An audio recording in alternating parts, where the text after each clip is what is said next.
Hey there, P Double still reporting live to you for LA Lights concert as LA Lights Concerts and Java Musikindo presents to you My Chemical Romance and the Black Parade, and I'm sitting here with the front man himself, Gerard. How you doing? Good. How are you? I'm gonna let you hold the mic so you can just we can just chat for a bit. I've got my own.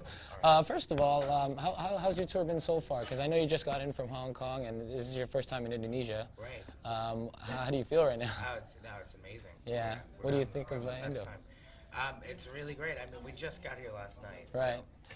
And you haven't seen much yet, right? No, not yet. But okay. That's usually the way it is. But it's awesome. I want to get right into asking you a little bit about the history, first of all, of My Chemical Romance. You yourself, I've read somewhere that you yourself were quite affected by the 9/11, September 11th, and it somewhat influenced and maybe even gave you this inspiration to start My Chemical Romance. Is that true? Yeah, I mean, it is.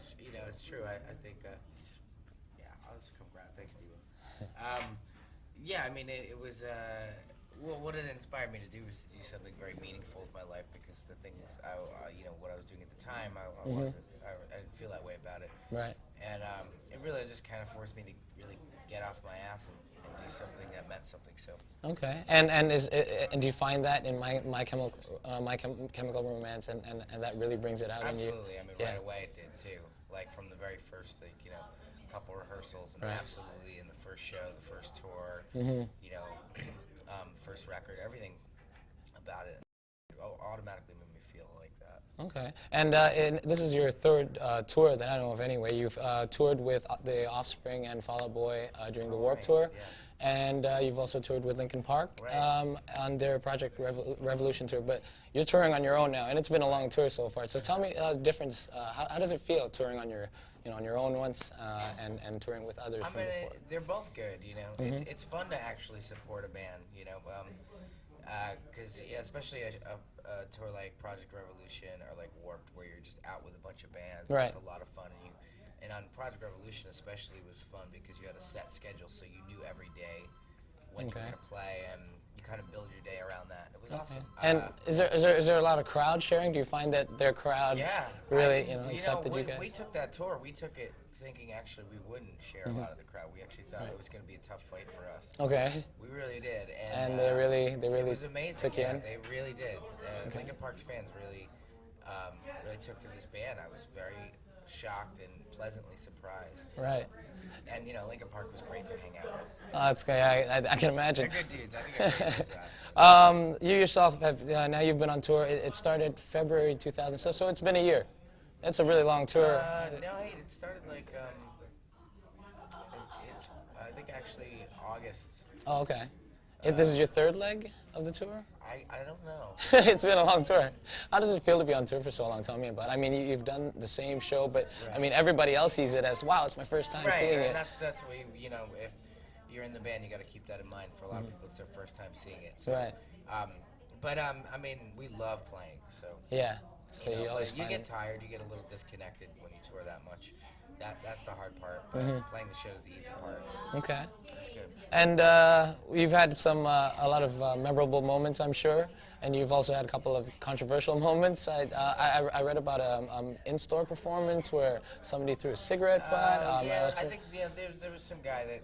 It was funny too because I'm not even going to drop the name of the band. Yeah. Me neither. It was funny because I literally saw the dudes from that band show up and I was like, oh, they're here to get the press. Right. And that's exactly what happened. Oh, okay. And I was like, it's just funny to see people some people are just such jerks.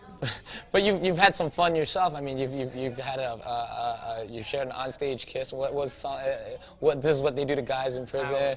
Umbrella. Right. You did something like. Well, I mean, how do you come up with that stuff? Is it just on the spot? I just really like the song. Is that true? Yeah, I think Umbrella's like the best pop song of the year.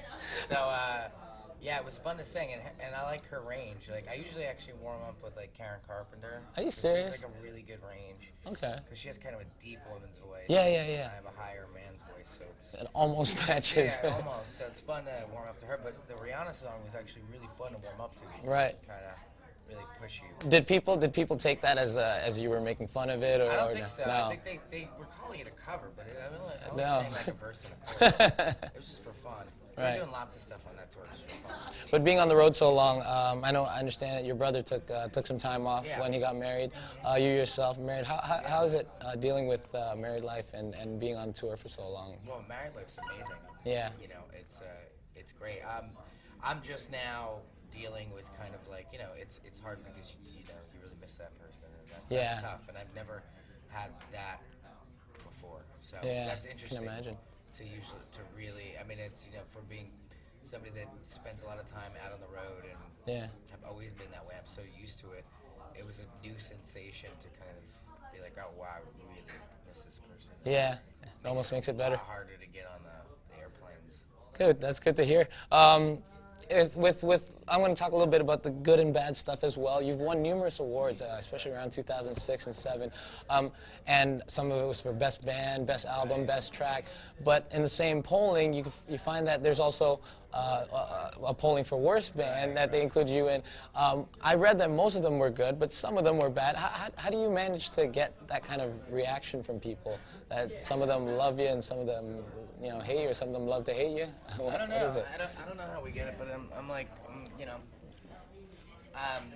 it's a good thing to kind of have an intense kind of love, and the only way you're gonna get that is if there's also an intense kind of hate that comes with that, and that's fine. And at the end of the day, it's not really hate. You know? It's not like that strong. You don't mind bad press? Well, I don't think we get bad press. But as far as like, you know, like polls and stuff, polls really don't mean anything. It's just opinions. Bad. Yeah. Well, they just don't mean anything. It's just paper. It's just like, you know, it's like winning all kinds of awards that don't even exist. Like that happens all the time to bands. And, but I mean, the sign that you're getting both negative and positive reactions is great. You don't want to be this mediocre band that's just right up the middle. Right, that's pop. And how do you describe yourself? Because the media, the fans, they all describe you in many different ways. And you describe yourself as a rock band, right? We're a rock band. I mean, I think we are. And I think a lot of people, especially like people that have met and peers and things like that, like meeting people like Dave Grohl, who really like our band, and just meeting people like that, I mean, their opinion of us is the same pretty much. We're simply a rock band. Musically, yeah. And I'm going to touch on one subject that I know you find touchy, but there happens to be this huge, there's just a high percentage of, I know you hate this word, and I'm not going to classify you this way, but a lot of kids out there think emo is the trend right now. Now, I know how you feel about that, and I know you hate it when people classify you as that, but, I mean, tell me a little bit about how, I mean, sometimes people just perceive you guys in the wrong way. I think it's just like misunderstanding. I think everything that happens in My Chemical Romance is completely exclusive from what happens in like emo per se. I think if people would really kind of take a look at it, they'd realize it's two separate things going on. It's always been that way. Like somebody had asked me in Hong Kong, like, why do you feel that like makeup is now part of emo? I'm like, it's not. Like, you know, it's unfortunate, but it's you know, the two have nothing to do with each other. There's just trend, and it's a trendy thing, and people try to sell records. So, I mean, it hasn't impacted the world, you know, in any way like grunge or punk or anything cool like that. So. But you agree that your fan base, especially in Indonesia, I've taken a look, and a huge part of your fan base do classify themselves as emo. Yeah, I just think again, like they're misunderstanding things. They're probably hearing things secondhand or thirdhand from press, and they're thinking, oh well, I guess that's what I am. And it's like, no, you're just somebody that likes this band. Tell me about your style influence then, you yourselves. I mean, you guys have this a certain sense of style that a lot of people follow. And maybe that's, you know, some of them classify themselves that way because of that as well. But tell me where you get your influences from. I mean you just feel comfortable? You know, I think it really started with like bands like the Misfits or the Damned. I like the Damned because they actually looked, you know, so crazy, and they all looked very different. Right. And they were together. But, you know, there was lots of things like Bauhaus and The Cure and things that visually influenced us. But there was a lot of stuff like from film, too, that inspired us. Okay, well, I'm going to skip right to that. I'm going to ask you about that, because I know you're a big fan of horror films and comic books.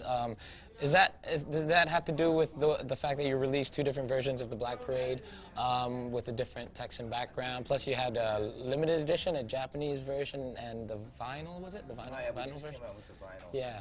Can you tell me a little bit about the that? special edition was really great because we got to really tell the story. Because there's a lot of stuff that happens when you make a record, and you know, you never really get to talk about that stuff. Right. And you're never really going to say it in an interview either, because it's all about who asks the right questions. And so to get really honest, you just have to kind of sit down and write a journal, so to speak, of what it was. And that's what's great about the special edition. For us, it was really fun. Making a black one and a white one for the regular edition really simply is because we like both at the end of the day. And it was, couldn't decide between the two. We're like, let's just make both. Right. They both look cool, and there's nothing different about them. Okay. You yourself, you've recently been established as an official comic book writer now, and you're writing the comics for the miniseries The Umbrella Academy. It was unleashed in the Dark Horse 2007 free comic book day issue. Is that right? The first issue sold out completely. Yeah. Yeah. And was that? Do you think part of that was because you're Gerard Way, or is it because people you just finally found? Well, I think absolutely. I mean, I think Dark Horse and I both knew that the first issue was going to do what it did because of who I was. Right. The real trick was keeping people on board after that first issue. Right. And really, more importantly, to have reviewers have that first issue come out and have them not look at it or not really look at my day job, so to speak, right, and take that into account when they read it, and ultimately they didn't, and it was amazing, and the reviews ended up being great. And so the whole fact that I'm in a band at this point now has nothing to do with it, and that was the ultimate goal for the first series, to put out something that to us was so good that it would cause people to look at it for what it was. What would you prefer yourself? I mean, do you prefer being a musician or a comic book writer? There's nothing that beats writing a great song, because you can instantly communicate with that with somebody. But then there's nothing that feels like holding something physical, like a book in your hands that you wrote. Right. That feels really great too. So you just want to communicate the same ideas, both visually and musically. Yeah. I mean, I think ultimately you'll come back to your same themes, but I think the two are very different. And a lot of the songs that you write, some say they're gloomy. Right. Is that because of your influences? I mean, you like horror films, you like writing comics that are a bit dark. I think a lot of what's on our records is the truth, and I think that people would like to think that well, that's gloomy, I don't want to listen to it. You don't have to, that's cool. Right. But ultimately there's really positive things on those records, and that's the ultimate goal of especially Black Parade, and it's a very positive record. And I want to ask you about the Black Parade. The announcement itself was a bit controversial at one point, just for the first few minutes. You had the announcement of the title of the album. Then you had this announcement right before the show, the one-off show, that My Chemical Romance will not be performing tonight. And instead, it'll be replaced by the Black Parade. Then the crowd started getting. Can you tell me about that? I only read it, so I don't know what really happened. We knew we were going to do that going into it. It was a lot of fun. It was kind of like we're big fans of like rock theater and like glam as far as like David Bowie. That moment was really cool because nobody knew what the Black Parade was. We were able to keep it secret. Right. And we were able to perform as the Black Parade. And there was a lot of bummed out people at first. It was a lot of fun. How many people were there? I mean, it was huge, right? Hammersmith Palais. I'm not actually sure what that fits. I read it was like 15,000? No, it was a club. It's really amazing club in London. Oh, so you did an in-club performance. That's nice. That's cool. I'm going to ask you some simpler questions. Favorite song on the album? Probably Mama. For any particular reason? I think it's the one song on the record that forced us to change the way we looked at making songs for the record, and it was just so expressive and creative and new. That's what we loved about it. And what does your inspiration come from? I mean, is it different for each song, or do you start? Well, what's the starting point for you? I'd say it's different for each record. Each record has kind of like its own theme, kind of thing. A theme, and then like musically, it'll draw upon certain influences like classic rock. Right. Was Black Parade. I think '90s kind of like punk rock, like bands like Jawbreaker, was what inspired Revenge, and Bullets was actually inspired, I think, by kind of like the Misfits and like At the Gates and Iron Maiden. Right. So Iron Maiden. yeah, so by the time we were doing Black Parade, it was solely like classic rock influenced. Right. Okay. A couple last questions. A darkest moment in your life that you wish would never happen again, and maybe at a point when you've already I think started. ultimately you have control over what happens that doesn't happen again, as far as. Probably, I mean, obviously being addicted to drugs and alcohol, but that wasn't even really that big of a problem. It was just a problem that I kind of stopped before it became a problem. Yeah. Okay. Good. So But that was if that was the worst it got, then that's fine. Yeah, and collaborations. Any particular artist that you would love to work? Rihanna, maybe? I really love Tom Waits, and yeah.